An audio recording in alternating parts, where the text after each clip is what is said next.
में साबूदाना खाना चाहिए, आपकी मर्जी से होगा।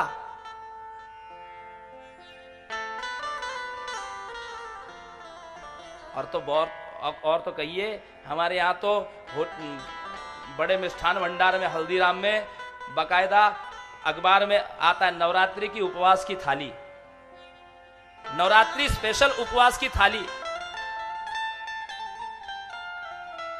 कभी मिले तो मैं उनसे भी पूछूंगा कि किस ग्रंथ से आपने ये परमिट किया नवरात्रि की उपवास की थाली, क्यों समाज को लोगों को भ्रमित करते हो। ये नहीं कह रहे हैं कि आपको 9 दिन उपवास ही रहना चाहिए, लेकिन ये उपवास के नाम से आप जो छल कर रहे हैं ये गलत है। भगवती ये नहीं कह रही कि आप 9 दिन मेरे नाम से भूखे रहो, लेकिन उपवास के नाम से जो आप चीटिंग कर रहे हो ये गलत है। नवरात्रि का उपवास 9 दिन किया जाता है। जो व्यक्ति 9 दिन करने में असमर्थ है वो सप्तमी, अष्टमी और नवमी 3 दिन करे।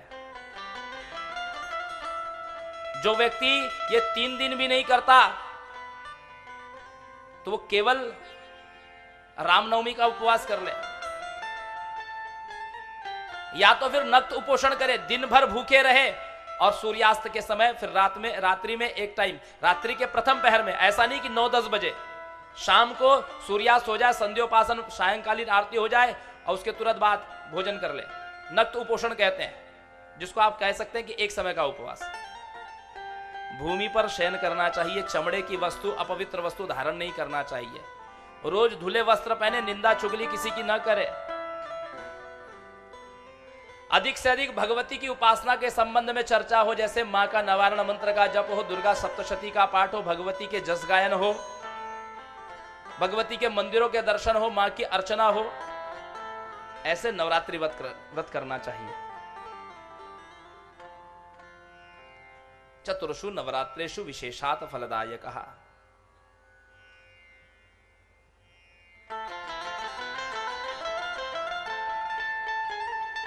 पहले दिन 1 कुमारी का पूजन, दूसरे दिन 2 का, तीसरे दिन 3 का, चौथे दिन 4 का, 5वें दिन 5 का, छठे दिन 6 का, 7वें दिन 7 का, 8वें दिन 8 का, 9वें दिन 9 कुमारिकाओं का पूजन करना चाहिए। जिसने 9 दिन का पूरे 9 दिन का व्रत रखा है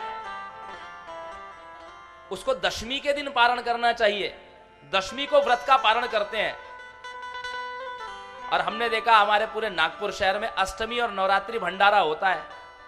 आज हमारे यहाँ महाप्रसाद है, हम अष्टमी का आज हवन हो गया हमारे यहाँ, आज हम उपवास छोड़ लेंगे। कल हमारे यहाँ नवमी का महापूजा है, हमने कुमारी का पूजन कर लिया, अब हम उपवास छोड़ लेते हैं। ऐसे नहीं, आप अष्टमी को हवन कर सकते हो, आप अष्टमी को कुमारी का पूजन कर सकते हो, आप नवमी को भंडारा नवमी को आप कुमारी का पूजन कर लो, आप नवमी के दिन हवन कर लो, ब्राह्मण को भोजन कराना है करा लीजिए, लेकिन पारणा कार्य आपको दशमी को ही करना है। यह नियम नहीं है कि भंडारे के अन्न से आप पारणा कार्य करें, यह नियम नहीं है।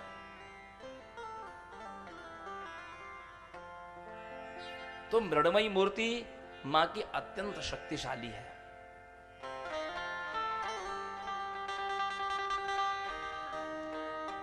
भगवती की पूजा का विधान बताया। अब ये जगाम सद्यस्तपसे सच वैश्यो महामुने संदर्शनार्थम अंबाया नदी पुलिन संस्थिता। घर में पूजा जब से अधिक फल मिलता है गौशाला में, गौशाला से भी 10 गुना अधिक फल है नदी के तट पर। तो नदी के तट पर दोनों आए और वहां पर नदी के तट पर निर्मल मिट्टी लेकर के भगवती की मूर्ति बनाई। सच वैश्य तपस्ते पे देवी सूक्तम परम जपम तौ तस्मिन् पुलिने देव्या कृत्वा मूर्ति महिमयी। देखिए 9 प्रकार की भक्ति है। पहली भक्ति क्या है? श्रवणम।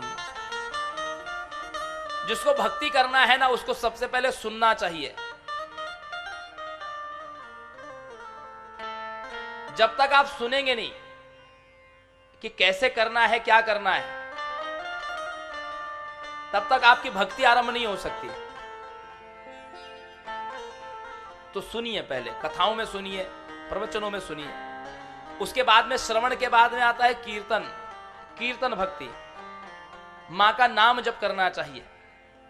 किसी भी कथा में आप देखिए, आरंभ में भगवान का नाम गाया जाता है और अंत में नाम गाया जाता है। क्यों गाया जाता है? कि यस्य स्मृत्याच नामोक्त्या तपो यज्ञ क्रियादिषु न्यूनम संपूर्णताम याति सद्यो वंदे तमच्युतम। कि भगवान का नाम लेके आप आरंभ करो और भगवान का नाम लेके आप समापन करो। आरंभ में और अंत में यदि भगवान का नाम ले लिया जाता है तो क्रिया में यदि कोई भी अपराध हो जाए, त्रुटि हो जाए, वो त्रुटि क्षमा हो जाती है। जिन वशिष्ठ जी ने कर्मकांड का वर्णन किया है ग्रंथों में, जो ब्रह्मा के पुत्र है वशिष्ठ जी, जिन्होंने इतने बड़े वेदों को गाया है, कर्मकांड की विधि बनाई, उन्होंने भी अंत में यही लिखा कि आवाहनम न जानामि विसर्जनम पूजाम चैव न जानामि क्षमस्व परमेश्वरी मंत्रहीनम क्रियाहीनम भक्तिहीनम सुरेश्वरी यत् पूजितम मया देवी परिपूर्णम तदस्तु मे। हे देवी, मैं आपका आवाहन नहीं जानता, न तो आपका विसर्जन जानता हूं, न तो आपकी पूजा जानता हूं, मुझे क्षमा करिए। मैं मंत्र से हीन हूं, मैं क्रिया से हीन हूं, मैं भक्ति से हीन हूं, लेकिन फिर भी आपकी पूजा कर रहा हूं। इस पूजा को आप पूर्ण करो। इसीलिए विधान बनाया गया कि आरंभ में और अंत में नाम ले लिया जाए भगवान का, तो जो कुछ भी त्रुटि होती है वो पूरी हो जाती, उसकी पूर्णता मानी जाती है, क्षमा हो जाती है। इसलिए हम लोग जब भी कथा आरंभ करते हैं, आरंभ में भगवती की कोई ना कोई स्तुति लेते हैं, मां का नाम, और जब समाप्त होता है तो फिर वही कीर्तन लेते हैं, मां का नाम के साथ में फिर समापन होता है। तो इन्होंने मूर्ति, पहले तो सुमेधा ऋषि से कथा को सुना, भगवती के चरित्र को सुना, स्वरूप का वर्णन सुना, और फिर देवी सुक्तम परम जपम, देवी के सुक्त को गाने लगे।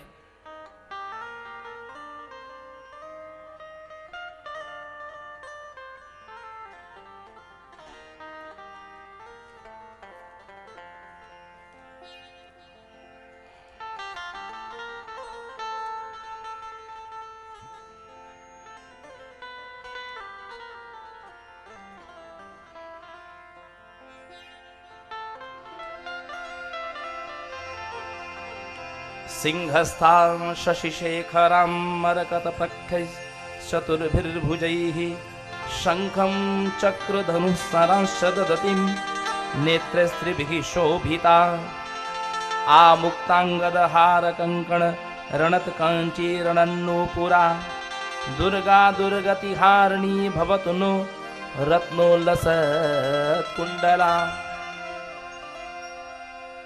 ऋग्वेद कहता है, ओम अहम रुद्रैर्भिर्वसुभिश्चराम्यहमादित्यैरुत विश्वे देवैः अहम मित्रावरुणो भा विभर्म्यन्द्राग्नि अहमश्विनो भा अहम सोममहानसं बिभर्म्यं त्वष्टारमुतपूषणं भगम् अहम दधामि द्रविणं हविष्मते सुप्राव्ये यजमानाय सुन्वते अहम राष्ट्रे संगमनि वसूनां चिकितुषे प्रथमा यज्ञयानां तां मा देवा व्यददुः पुरुत्रा भूरिशास्त्रां भूर्यावेशयन्तीम् मयासो अन्नमत्तियो विपश्यति यः प्राणेति य ईं शृणोत्युक्तम् अमन्तो मां त उपचियन्ति श्रुधि श्रुतश्रद्धिवं ते वदामि अहमेव स्वयमिदं वदामि जुष्टं देवेभिरुतमानुषेभिः यमकामये तं तमुग्रं कृणोमि तं ब्रह्माणं तं ऋषिं तं सुमेधाम् अहं रुद्राय धनुरात्तनोमि ब्रह्मद्विषे सर्वे हन्त्वा अहं जनाय समदं कृणोम्यहं द्यावा पृथिवी आविवेश अहं सुवे पितरमस्य मूर्धनममं योनिरप्स्वन्तः समुद्रे ततो वितिष्ठे भुवनानुविश्वो तामुं द्यां वर्ष्मणोपस्पृशामि अहमेव वात इव प्रवाम्यारभमाणा भुवनानि विश्वा परो दिवापर एन पृथिव्यैतामति सम्महिना सम्बभूव।